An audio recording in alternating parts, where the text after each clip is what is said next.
Seja bem-vindo a mais um ACIL Qualifica. Eu sou a Nathalie Gomes, terapeuta especialista em gestão emocional e hoje vou trazer um tema de liderança assertiva.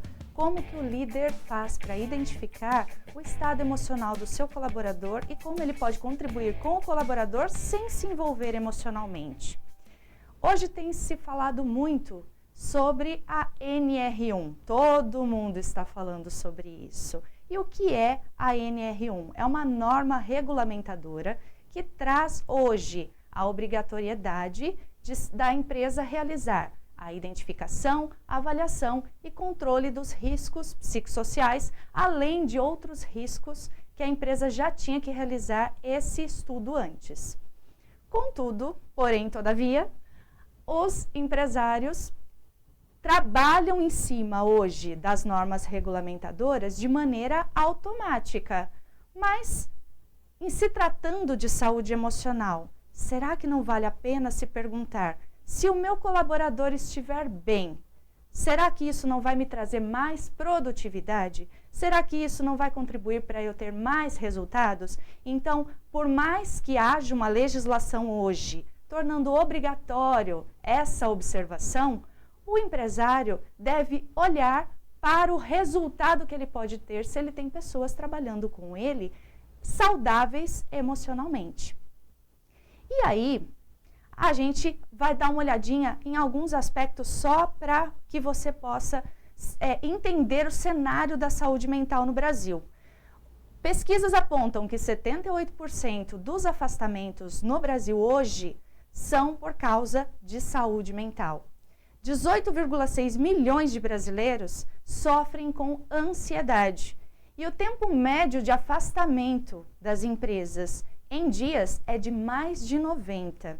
E por que será que tudo isso está acontecendo?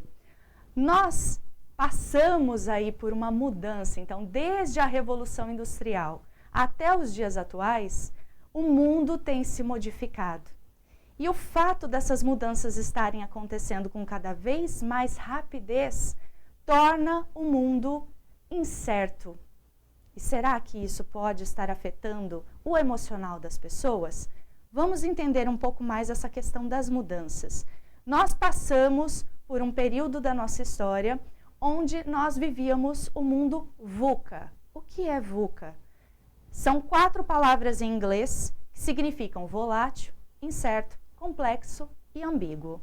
Volátil porque as mudanças, desde que nós passamos a ter tecnologia envolvida, a vinda dos computadores, por exemplo, o mundo passou a girar de maneira mais rápida, com a internet então mais rápido ainda. E isso trouxe uma certa incerteza. Antes eu conseguiria prever a demanda, eu atuava só dentro de um ambiente fechado praticamente. Empresas que eram da cidade trabalhavam somente com os consumidores da cidade. Hoje eu posso atender o mundo inteiro. Então eu não tenho certeza mais de até onde eu posso ir, eu não tenho certeza mais de onde o meu concorrente pode chegar. Também se torna complexo porque eu não tenho mais apenas poucas variáveis para analisar. O empresário atual, ele precisa estar antenado com diversas variáveis. Eu vou olhar não somente, como no caso estamos falando de saúde mental, eu não vou olhar só para a competência técnica do meu colaborador, por exemplo, mas eu tenho que olhar para o aspecto comportamental, para o aspecto emocional desse colaborador e tudo isso eu tenho que aprender a ir juntando para criar as minhas estratégias de trabalho.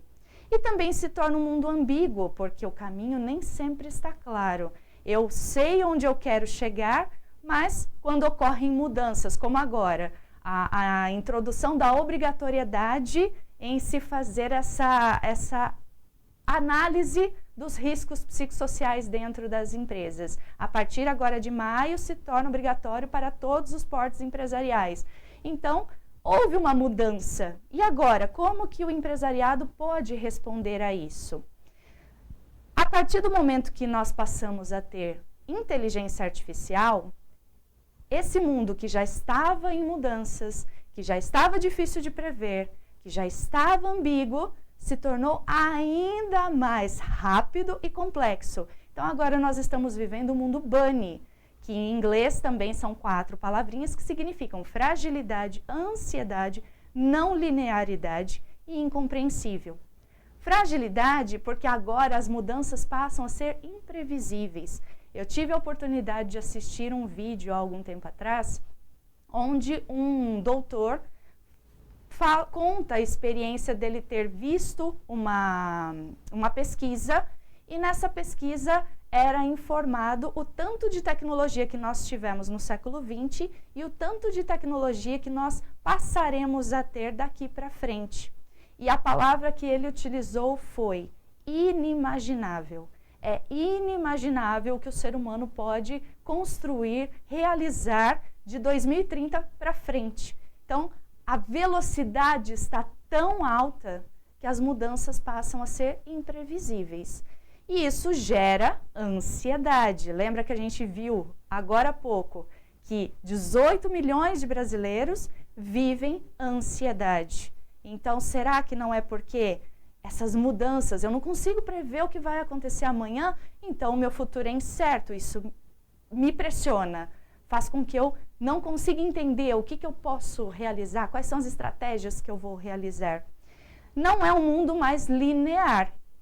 Então, o que eu tenho de causa e o que eu tenho de efeito, nem sempre eu consigo ligar os dois pontos imediatamente. Você não consegue dizer, ó, saí daqui, vim até aqui. Às vezes, alguns caminhos são realizados para que você consiga chegar até onde você deseja. E o mundo está cada vez mais incompreensível. Desde a vinda dos estudos da física quântica, por exemplo, a lógica tradicional tem sido desafiada. Então, como lidar com essa diferença? A minha geração mesmo viu uma transformação gigantesca de tecnologia. Eu cheguei a ter contato com um telefone, onde você discava, tinha um disco literalmente no telefone para você utilizar, e hoje você tem celular que com poucos cliques você acessa qualquer coisa que você quiser. Então, é uma transformação tão gigante que para quem passou por tudo isso, será que não causa algum efeito emocional nessas pessoas? O que será que eu vou ver amanhã? O que será que vai acontecer amanhã? E aí nós estamos vivendo esse dilema. Pessoas que estão emocionalmente sobrecarregadas, mas fingindo que estão bem. Nós estamos o tempo todo lidando com tantas informações, com tantas situações diferentes, aprendendo tantas coisas novas. A tecnologia contribuiu para trazer velocidade, mas também nos trouxe a necessidade de nos adaptarmos às novas realidades. E trouxe também a necessidade de você se reciclar cada vez mais. Então, olha a pressão que o profissional atual está sofrendo.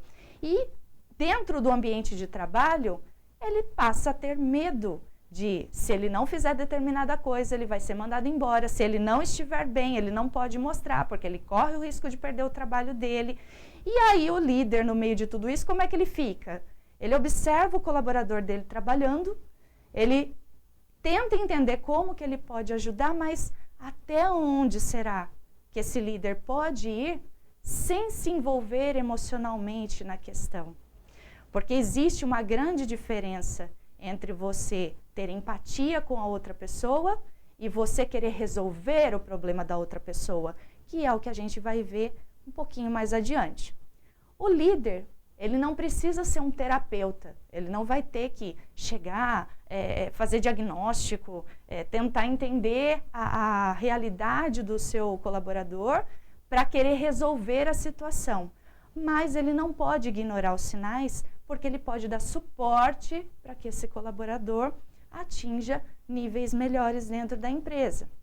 Quais são alguns sinais alarmantes que o líder precisa ficar atento? Então, você empresário, o que você precisa, independentemente do porte, tá? O pequeno empresário que tem aí um colaborador trabalhando com ele, pode utilizar a sua característica observadora e perceber, por exemplo, se o colaborador está tendo uma queda repentina de produtividade. Ele vem trabalhando, está ali rendendo uma determinada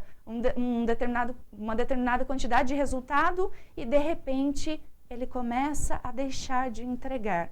Alguma coisa pode estar acontecendo. Os atrasos, as faltas que antes não aconteciam, podem começar a se tornar mais frequentes. Esse é um indicador, inclusive, do RH estratégico. Então, observe se esse indicador, empresas que têm um porte maior, fazem análises desses indicadores. Observe se está acontecendo esses atrasos e faltas frequentes. O colaborador pode começar a se irritar com muita facilidade e isso acaba gerando brigas dentro do ambiente de trabalho ou desconforto dentro do ambiente de trabalho. Algo que ele não fazia antes e de repente ele passa a fazer. Passa a ter dificuldade de concentração. Então, o que antes era muito fácil, o trabalho era muito fácil para ele realizar, agora ele não consegue pensar com rapidez, ele não consegue ligar um assunto no outro, precisa se esconder de vez em quando, então o isolamento pode ser um sinal também alarmante de que alguma coisa errada está acontecendo com ele. Ele vai, se esconde das outras pessoas, não interage mais tanto com as outras pessoas. O que será que poderia estar acontecendo? Pelo fato das pessoas se irritarem com mais facilidade, então os conflitos passam a ser mais recorrentes. Se a empresa que antes trabalhava de maneira harmônica, de repente você começa a perceber que as pessoas estão discutindo por bobagem, situações que começam a acontecer conflitantes, alguma coisa pode estar acontecendo com a saúde emocional dessas pessoas. Uma desmotivação excessiva, então você propõe um trabalho para o colaborador e você percebe que ele está cansado, que geralmente ele reclama, pode ser um fator para demonstrar que ele não está bem. Você percebe que ele esquece de coisas que ele trabalharia com muita facilidade, de repente ele esquece de te passar uma informação, ele esquece de entrar em contato com o cliente, ele esquece de um trabalho que ele tinha que realizar. Erros que poderiam ser facilmente evitados começam a acontecer com mais frequência. E o comportamento do colaborador, quando você percebe que ele está trabalhando no piloto automático, assim, ele só vai fazendo as coisas no dia a dia, parece que nada se torna muito interessante para ele, também é um sinal de que alguma coisa não está bem. O líder, o papel dele não é diagnosticar ninguém, ele só precisa acolher esse colaborador, agir com empatia com esse colaborador. E lembre-se que nós temos que evitar os excessos, os extremos. Aristóteles falou isso, que a gente nunca deve ir para extremos demais, então eu não devo nem ser muito nível 100, nem muito nível 0. O que eu tenho que encontrar? O que Buda ensinou para a gente, o Siddhartha Gautama, que é o caminho do meio. E aqui eu vou mostrar para vocês dois extremos que podem acontecer quando a gente se depara com esse tipo de situação. Então, um deles é ignorar completamente o que o colaborador está tentando dizer. Ele chega no ambiente de trabalho, ele não está bem, às vezes ele até tem uma iniciativa de querer mostrar para você o que está acontecendo e você, para não se envolver com medo, às vezes, de agir de maneira inadequada, acaba dizendo, não, isso não é problema meu, isso é problema pessoal do colaborador, eu não vou me envolver com isso. O fato de você agir assim vai fazer com que a pessoa se feche e que ela se sinta ignorada. Isso também contribui para que, se ele já está passando por um determinado tipo de problema, esse problema se agrave ainda mais por a pessoa se sentir rejeitada.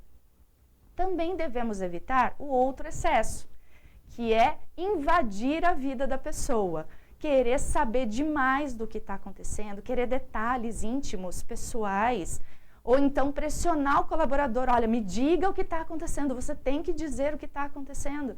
Às vezes ele não está pronto ainda para dizer para você, ou ele não se sente seguro ainda para te dizer o que está acontecendo. É preciso que você tenha essa sensibilidade para perceber até que ponto você pode acolher esse colaborador para que ele vá se abrindo aos poucos com você e oferecer para ele essa segurança de que ele pode se abrir com você. Também não é interessante você assumir um papel que não é seu. Às vezes, o empresário, o líder, ele quer se tornar um pai ou uma mãe do colaborador. E isso não é saudável. Você vai acabar passando por cima das responsabilidades desse colaborador. O processo que ele está passando é algo do aprendizado dele. Você vem ali para dar um apoio, para dar um suporte, assim como faria com seu filho, para dar um apoio, para dar um suporte, não resolver o problema pela pessoa, porque isso pode acabar gerando na pessoa o sentimento de vitimização. É necessário observar que tudo tem um limite, então para a gente não se envolver tanto emocionalmente com a situação que está acontecendo com o colaborador, evite de todas as maneiras insistir que esse colaborador lhe traga detalhes pessoais da situação. Às vezes ele não quer dizer, às vezes ele não pode dizer, às vezes são coisas que são íntimas demais e você não precisa saber cada um dos pontos, dos detalhes para poder ajudar esse colaborador. Você só precisa entender o que está acontecendo, mas não precisa entrar a fundo. Evite expor o colaborador ao ridículo. Tem gente, às vezes, que escuta e, até por boa intenção, faz piada com a situação, ridiculariza, e isso pode ser entendido como uma forma de exposição, e o colaborador se sentir mal com isso e piorar mais a situação do que ajudar. De maneira nenhuma, saia comentando com a equipe aquilo que o colaborador te confidenciou dentro de uma sala à parte.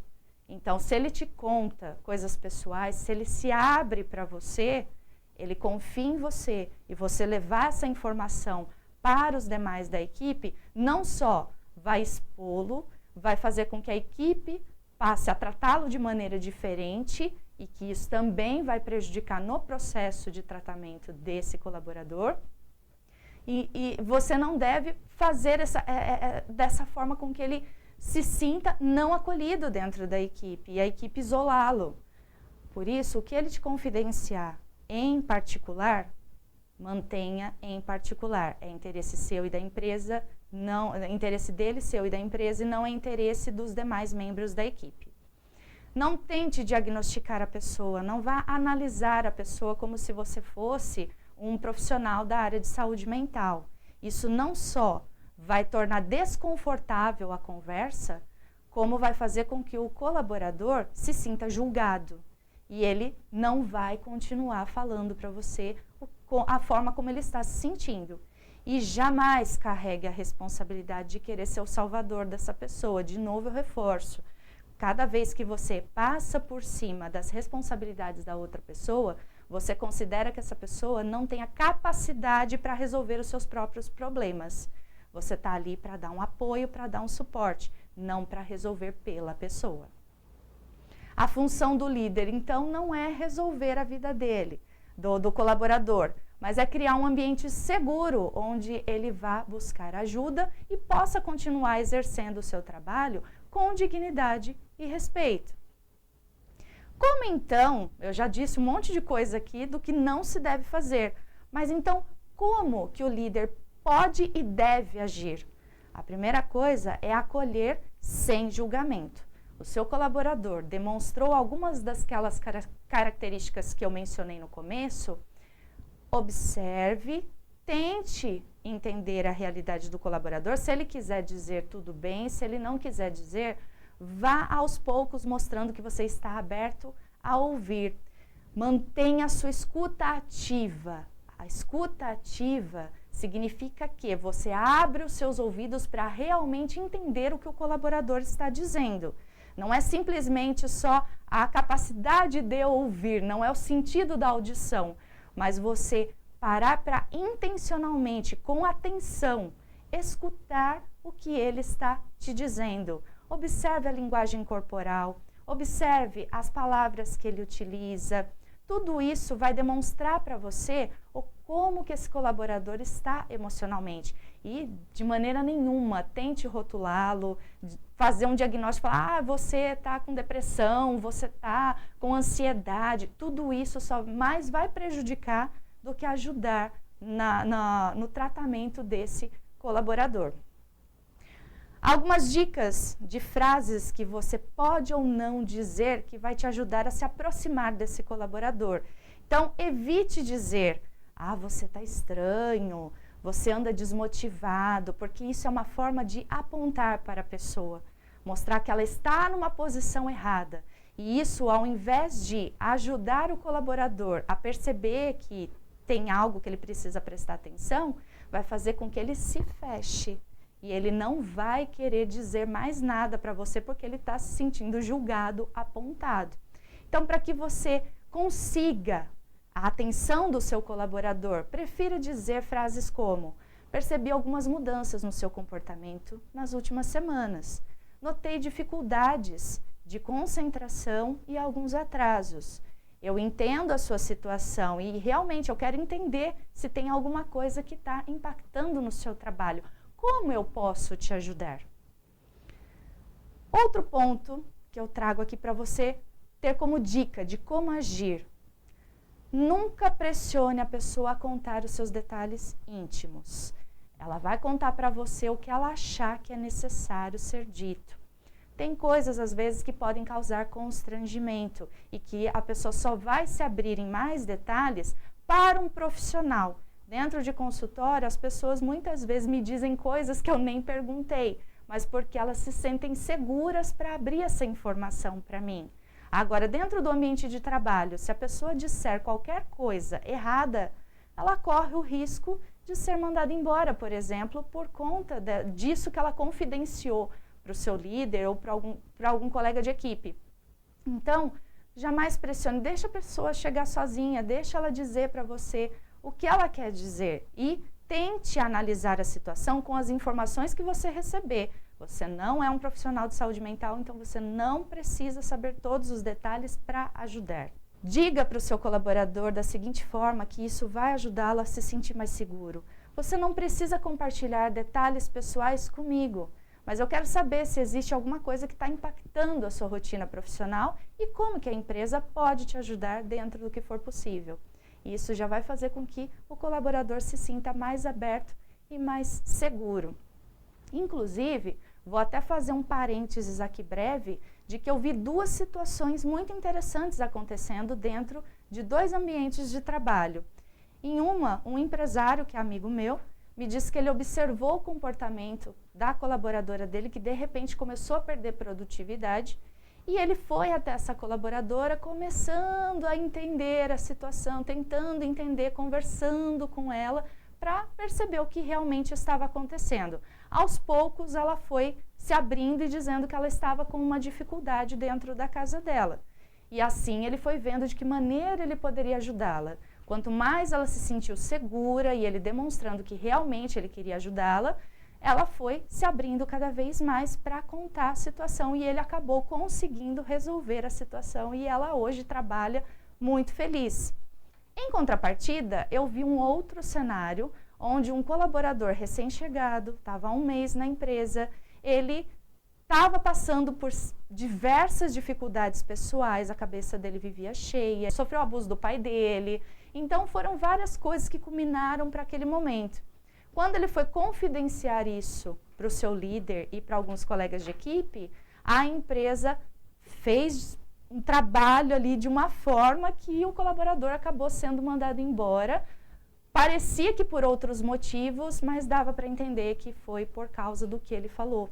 Então, nesse caso, a empresa não o acolheu. É isso que não pode acontecer, porque se a empresa realmente não vai acolher, não adianta falar que é uma empresa que está em prol da saúde mental. É necessário ter essas observações para realmente ajudar o colaborador. O que pode ser feito, então, após entender o que foi que aconteceu? Então, se é uma empresa que tem um departamento de RH, o líder pode encaminhar a pessoa para esse departamento para que o RH tome as devidas providências. Então, orientar esse colaborador, encaminhá-lo para algum trabalho de saúde mental, para que ele possa ser tratado e ajudado. Se o líder não tiver acesso a isso, ou mesmo no dia a dia de trabalho, basta ter uma conversa respeitosa sempre, para que esse colaborador se sinta abraçado, se sinta acolhido.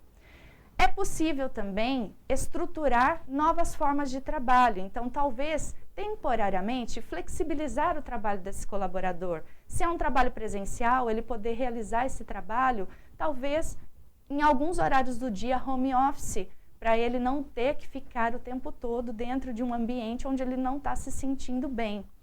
Também pode ser feita a reorganização das demandas dentro do ambiente de trabalho. Então, às vezes, ele participaria de todo um processo que ele pode participar somente de parte desse processo.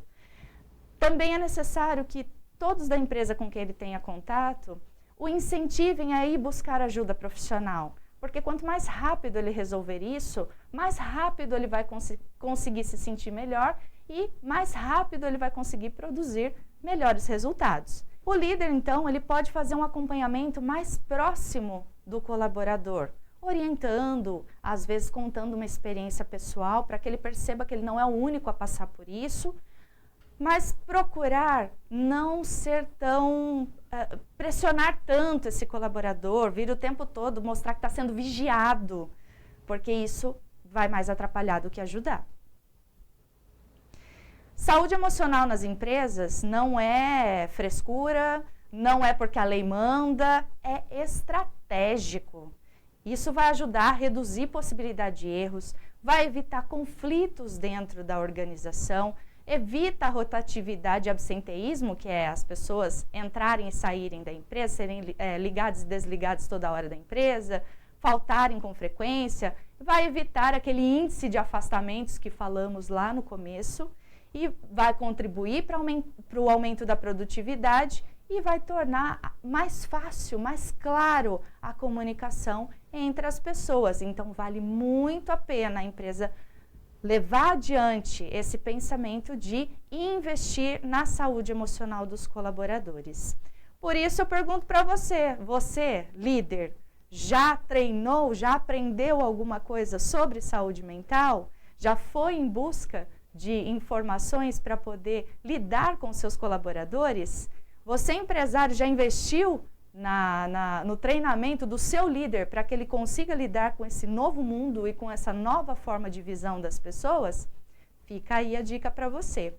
Eu finalizo dizendo que empatia sem limite vira invasão e liderança sem empatia vira frieza. E trago uma frase do fundador da HP.